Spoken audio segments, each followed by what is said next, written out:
Hello అండి. మనము ఇప్పుడు డైరెక్ట్ ఇండైరెక్ట్ స్పీచ్ గురించి మాట్లాడుకుంటున్నాం కదా. సో ఇప్పుడు ఇవాళ మన టాపిక్ వచ్చేసి ఇండైరెక్ట్ స్పీచ్లో మనకి క్వశ్చన్స్ ఉంటాయి కదా. సో క్వశ్చన్స్ని ఎలా చేంజ్ చేయాలి, వాటికి ఏమైనా రూల్స్ ఉంటాయా, వాటి గురించి మనం ఇప్పుడు డిస్కస్ చేద్దాం. ఓకే. సో క్వశ్చన్స్ కూడా మనము అంటే ఇప్పుడు ఎవరైనా క్వశ్చన్ అడిగారు అనుకోండి డైరెక్ట్ స్పీచ్, దాన్ని ఇండైరెక్ట్ స్పీచ్లోకి మార్చవచ్చు. కాకపోతే దానికి కొన్ని బేసిక్ రూల్స్ ఉంటాయి. అంటే మనము ఇంతకు ముందు క్లాస్లో డైరెక్ట్ నుంచి ఇండైరెక్ట్కి కొన్ని బేసిక్ రూల్స్ చెప్పుకున్నాం, జనరల్ రూల్స్.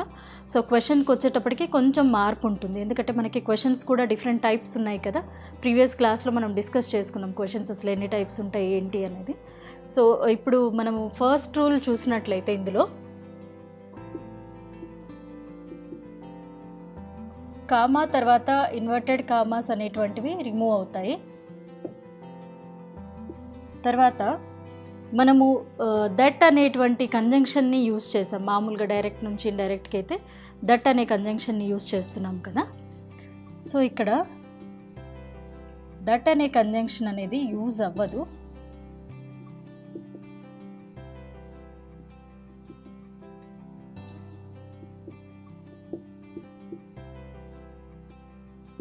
ఓకే. నెక్స్ట్ ఇందులో క్వశ్చన్ అనగానే మనకు ఇంట్రోగేటివ్ సెంటెన్స్ కదా. టైప్స్ ఆఫ్ సెంటెన్సెస్ చూసినట్లయితే క్వశ్చన్ అంటే అది ఇంట్రోగేటివ్ సెంటెన్స్ అవుతుంది. అయితే ఈ స్పీచ్లోకి వచ్చేటప్పటికి ఇండైరెక్ట్ స్పీచ్లోకి మారినప్పుడు మనము దాన్ని ఇంట్రోగేటివ్ సెంటెన్స్ కాకుండా అసర్టివ్ సెంటెన్స్ అంటే పాజిటివ్ సెంటెన్స్ లాగా రాస్తామన్నమాట.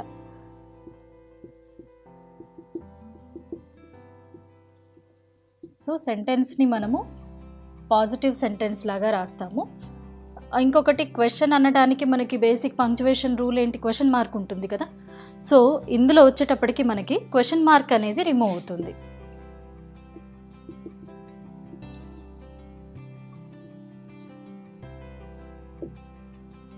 Okay. So first comma inverted commas అనేవి రిమూవ్ అవుతాయి. తర్వాత దట్ అనే కంజంక్షన్ యూజ్ చేయము, పాజిటివ్ సెంటెన్స్ లాగా దాన్ని చెప్తాము, ఇంట్రాగేటివ్ సెంటెన్స్ లాగా ఉండదు. తర్వాత question mark will be removed.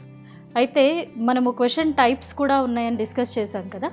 So ఇప్పుడు ఈ రూల్స్ ఏవైతే ఉన్నాయో ఇవి బేసిక్ జనరల్ రూల్స్. కానీ మళ్ళీ ఇందులో క్వశ్చన్ టైప్స్ మనము టూ టైప్స్ ఆఫ్ క్వశ్చన్స్ ఉన్నాయి మనకి. అదేంటి, షార్ట్ ఆన్సర్ అంటే ఎస్ నో ఆన్సర్ చెప్పగలిగే క్వశ్చన్స్ ఉన్నాయి. తర్వాత డీటెయిల్డ్ ఎక్స్ప్లెనేషన్ ఇచ్చేటువంటి క్వశ్చన్స్ ఉన్నాయి. అంటే మనం అడిగే క్వశ్చన్ని బట్టి వచ్చే ఆన్సర్ని బట్టి టూ టైప్స్గా డివైడ్ చేసుకున్నాం కదా. సో వాటిల్లో మళ్ళీ డిఫరెంట్గా ఉంటాయి అన్నమాట. అవేంటో నేను ఎక్స్ప్లెయిన్ చేస్తాను. సో వీటితో పాటు ఇంకొక చిన్న రూల్ ఉందండి. యాక్చువల్లీ మనము సెడ్ అనేటువంటిది యూజ్ చేశాం కదా. సో ఇక్కడ సెడ్ అంటే సే ఆర్ టెల్ అనేటువంటిది, ఇది ఏదైతే ఈ వర్బ్ ఉందో ask or enquire, ask or enquire అవుతుంది అన్నమాట. ఓకే. సో ఇవి బేసిక్ చేంజెస్. అయితే మనం ఇప్పుడు విత్ ఎగ్జాంపుల్ చూద్దాము. క్వశ్చన్ టైప్స్ని బట్టి ఇంకా మళ్ళీ రూల్స్ మారుతాయని చెప్పుకున్నాం కదా. చూడండి, ఒక చిన్న ఎగ్జాంపుల్ రాస్తాను నేను.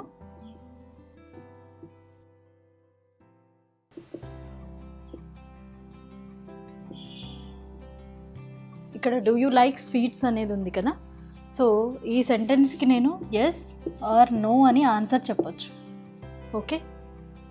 ఇదే క్వశ్చన్ని నేను ఇంకొంచెం డీటెయిల్డ్గా తీసుకోవాలి అనుకున్నాను అనుకోండి.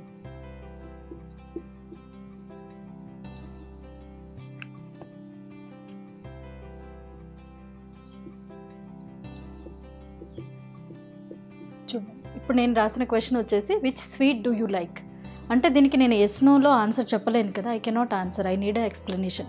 అంటే నాకు ఇక్కడ ఎక్స్ప్లెనేషన్ కంపల్సరీ కావాలి. సో ఇది అనమాట బేసిక్ డిఫరెంట్. అంటే టూ టైప్స్ ఆఫ్ సెంటెన్సెస్ అని చెప్పాను కదా, క్వశ్చన్స్ అని చెప్పాను కదా, అది అనమాట. సో ఒకటి ఎస్ నోలో ఆన్సర్ చేయగలిగింది, ఒకటి డీటెయిల్డ్ ఎక్స్ప్లెనేషన్లో ఆన్సర్ చేయగలిగినటువంటిది. అయితే ఇప్పుడు మనం ఫస్ట్ దాన్ని ఎస్ నోలో ఆన్సర్ చేయగలిగే క్వశ్చన్కి ఉన్నటువంటి బేసిక్ రూల్ చూద్దాము. మనము ఇందాక రూల్ చెప్పుకునేటప్పుడు దట్ అనేటువంటి కంజంక్షన్ రాదు అని చెప్పుకున్నాం కదా. మరి అట్లాంటప్పుడు అంటే ఏదైతే రిపోర్టింగ్ వర్బ్ ఉందో దానికి తర్వాత స్పీచ్ ఉంది కదా, ఆ స్పీచ్కి మధ్యలో అంటే కనెక్షన్ ఎలా వస్తుంది అనేటువంటి ఒక క్వశ్చన్ ఉంటుంది కదా, ఎలా జాయిన్ చేస్తాము అనేటువంటిది. సో మనకి ఈ టైప్ ఆఫ్ క్వశ్చన్స్లో ఇఫ్ ఆర్ వెదర్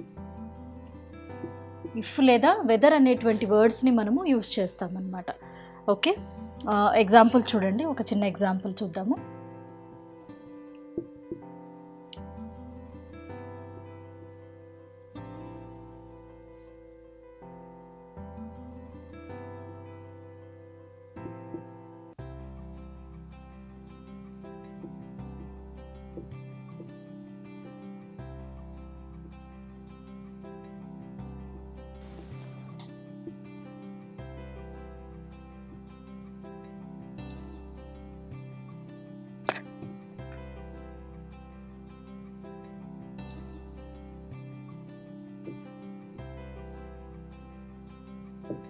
చూడండి, she said will you help me, or సటే ఉంటుంది. Okay, she said will you help me. So దీన్ని మనము, ఇది సెంటెన్స్ క్వశ్చన్ లాగా ఉంది కదా, సో దీన్ని మార్చినప్పుడు మనము ఇక్కడ చూడండి, షీ ఆస్క్డ్ ఇఫ్ అనేటువంటి వర్డ్ యూస్ చేసాము. I would help her, she asked if I would help her. అంటే ఇక్కడ మనకి అసెప్టివ్ అంటే పాజిటివ్ సెంటెన్స్ లాగా మనము ఈ క్వశ్చన్ని మార్చామన్నమాట. సో ఇట్లాంటివి ఇంకా 2-3 ఎగ్జాంపుల్స్ చెప్తాను. ఎస్ నోలో ఆన్సర్ చేయగలిగేటువంటి క్వశ్చన్స్ని మనము డైరెక్ట్ నుంచి ఇండైరెక్ట్లోకి మార్చేటప్పుడు ఇందులో ఏమవుతుంది అంటే, మనము ఇంతకుముందు దట్ అనే కంజంక్షన్ యూజ్ చేస్తామని చెప్పుకున్నాం కదా మామూలు జనరల్గా డైరెక్ట్ ఇండైరెక్ట్ స్పీచ్కి. సో ఇందులో ఏమవుతుంది అంటే ఇఫ్ ఆర్ వెదర్ అనేటువంటి వర్డ్ యూజ్ అవుతుంది. ఇఫ్ లేదా వెదర్ అనేటువంటివి ఇవి ఇంటర్చేంజబుల్, అంటే ఒకటి కాకపోతే ఇంకొకటి అలా యూజ్ చేయవచ్చు, ఇఫ్ కానీ వెదర్ కానీ. ఓకే, అంటే సిచ్యువేషన్కి బట్టి, సెంటెన్స్ని బట్టి. సో ఇందులో ఏమవుతుంది అంటే ఈ దట్ అనే దాని బదులు ఇది వస్తుంది. ఓకే, ఎగ్జాంపుల్ చూడండి.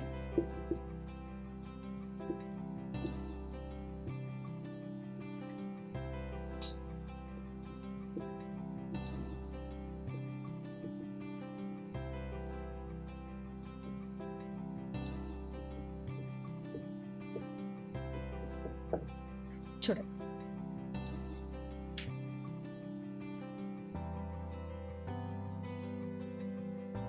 She said to me will you play with me. అంటే ఆమె నాతో అడిగింది, నువ్వు నాతో ఆడతావా అని. ఓకే, ఇది ఎలా మారిపోతుంది అంటే షీ ఆస్క్డ్ మీ. ఇక్కడ యాక్చువల్లీ టు మీ అనేటువంటిది యూజ్ చేయకుండా కూడా మనం సెంటెన్స్ రాయొచ్చు, బట్ రాస్తే కూడా ఎలా వస్తుంది అనేది చూద్దాము. షీ ఆస్క్డ్ మీ, ఇక్కడ మనకి ఈ కామా ఇన్వర్టెడ్ కామాస్ ఈ రెండు పోయి if, she asked me if, ఇక్కడ యూ అనేది ఉంది కదా, ఐ విల్ మారిపోతుంది, వుడ్ ప్లే విత్, అగైన్ మీ అనేటువంటిది చేంజ్ అవుతుంది, హర్, ఆమె అడిగింది కదా ఇక్కడ. సో సెంటెన్స్ మనము ఇది డైరెక్ట్ స్పీచ్, ఇది ఇండైరెక్ట్. చూడండి, she asked me if I would play with her, అంటే నేను ఆమెతో ఆడతానేమో అని ఆమె అడిగింది. సో మీరు ఇక్కడ చూసినట్లయితే ఇది పూర్తి పాజిటివ్ సెంటెన్స్ లాగా రాసాం మనం క్వశ్చన్ని కదా. సో అయితే మనము ఈ అంటే ఎస్ నో ఆన్సర్ చేయగలిగిన క్వశ్చన్స్కి ఇది కదా కండిషన్. మరి డీటెయిల్డ్ ఆన్సర్ ఇచ్చేటువంటి ఇంకొక టైప్ ఆఫ్ క్వశ్చన్స్ ఉన్నాయని చెప్పాం కదా. సో దానికి ఎలా ఉంటుంది అనేటువంటిది కూడా చూద్దాము. చూడండి, ఇందులో ఏ విధంగా అయితే ఇఫ్ అండ్ వెదర్ యూజ్ చేసామో మనకి డీటెయిల్డ్ ఆన్సర్ క్వశ్చన్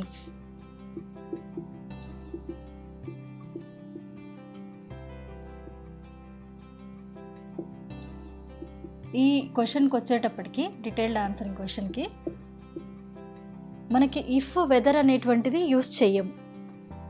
ఇందులో if or whether will not be used.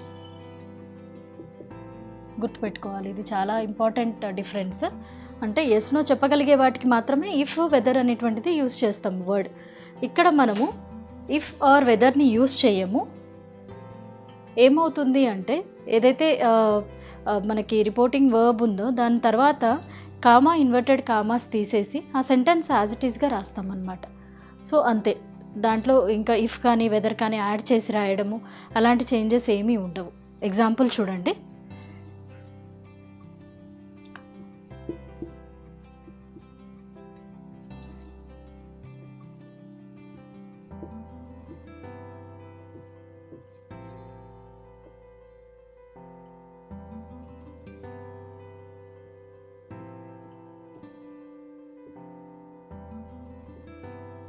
చూడండి, he said to me what are you doing.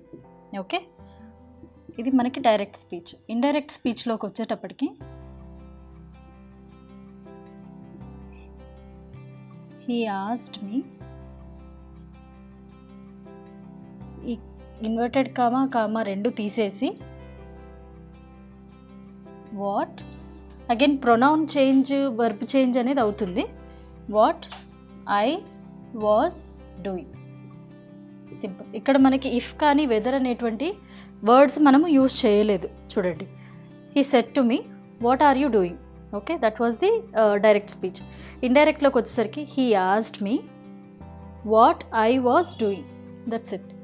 Okay, so ఇది బేసిక్ డిఫరెన్స్ అనమాట. ఇప్పుడు ఒక చిన్న ఎక్సర్సైజ్ చేద్దాము, మన అండర్స్టాండింగ్ లెవెల్ని ఒకసారి టెస్ట్ చేసుకుందాం. ఇక్కడ మనము yes no question types of, అంటే ఎస్ నో ఆన్సర్ చెప్పగలిగిన క్వశ్చన్కి ఎక్సర్సైజ్ చేద్దాము. ఫస్ట్ సెంటెన్స్ చూడండి, direct speech. David said to me do you like milk. Okay, దీన్ని మనం ఒకవేళ ఇండైరెక్ట్ స్పీచ్లోకి కన్వర్ట్ చేస్తే కనుక ఎలా ఉంటుంది చూడండి.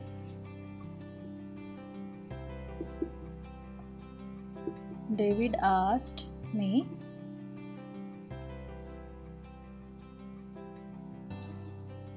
if liked milk. Okay. David said to me, do you like milk?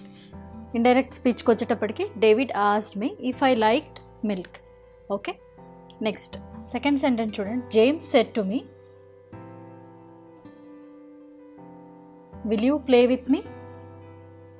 So దీన్ని మనం రాసినట్లయితే James asked me if I would play with him. Okay, changes గమనించండి, ఎక్కడెక్కడ చేంజ్ చేసాం. Next, she said have they come for me. Okay, దీన్ని మార్చినట్లయితే కనుక she asked weather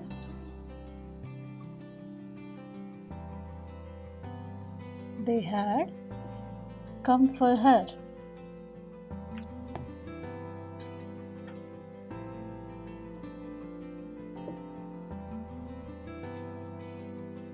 చూడండి, ఇక్కడ టెన్స్ చేంజ్ అయింది, తర్వాత ప్రొనౌన్స్ చేంజ్ అయ్యాయి.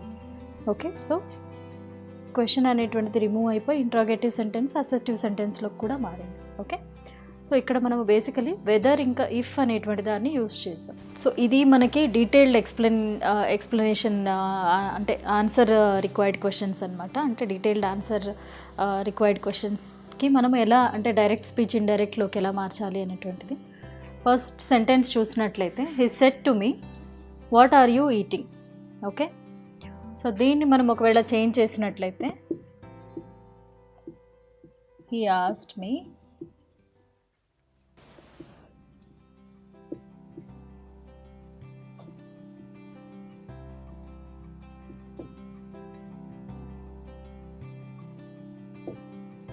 he asked me what I was eating.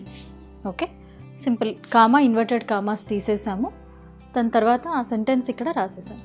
Okay, next, he said to me how are you. he asked me how I was. Okay, next, they said to me what are you doing. they asked me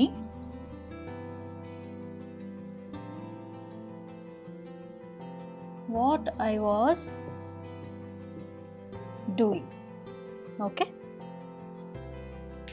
so ఇది basically అంటే short answer క్వశ్చన్స్కి, long answer క్వశ్చన్స్కి మనకు direct indirect స్పీచెస్కి ఉన్న rules ఎలా చేయాలనేటువంటిది with exercise.